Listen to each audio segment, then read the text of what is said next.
David H. Cohen's, sorry, I can't read my handwriting. I think that's his last name. Argument for argument's sake. Yeah, what do I think? I think he did pretty good. I think a lot of arguments are win-lose. Been married for a long time, and I have kind of a straighter A personality than my husband. And so, sometimes when I want things a certain way or something, then I have to, why.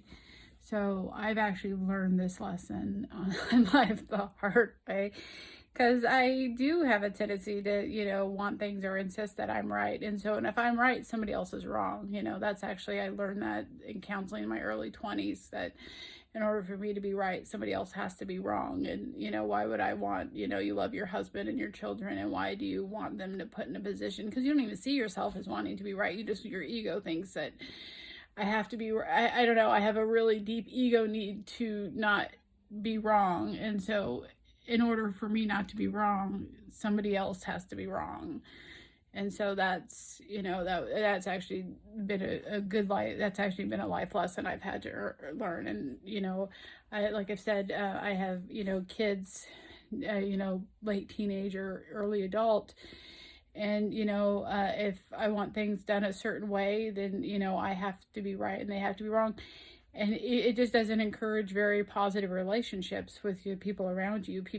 I don't like feeling wrong, and they don't like feeling wrong, and they don't like feeling put down, and like something's, they have to do things mom's way, or their wife's way.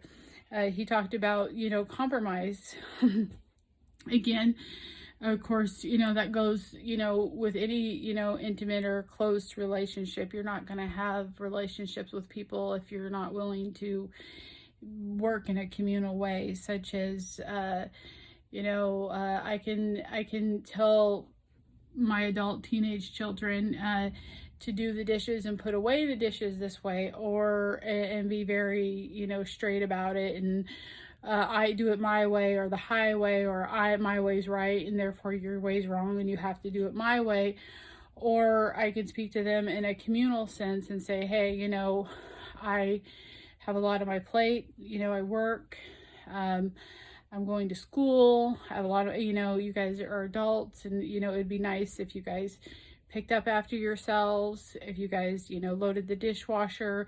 And the reason why we load the dishwasher this way is because of this reason. We don't put excess food in the dishwasher because it clogs it up and creates more problems down the road. So if you could please just scrape it off, and and so approaching it in a communal way instead of saying, hey, why did you put the food in the dishwasher? Why isn't people scraping the dishes? What is going on? Why am I the only one doing this? Instead of approaching it that way, approach it, say, hey, can you please, this would be much easier. This would be much for, not just for me, for you, for the house. It would, I won't have to buy, a new dishwasher less sooner. Your dad will have to do less plumbing when things get clogged up. So thinking about things in a communal way versus I'm right and you're wrong is definitely, I would 100% agree. I don't think I would, or the people in my household would quite have the relationships with each other if we didn't think that way. It would be much harder to live together as adults in that sort of way, so in a communal way. So anyway, thank you for watching, and all right, talk to you later. Bye.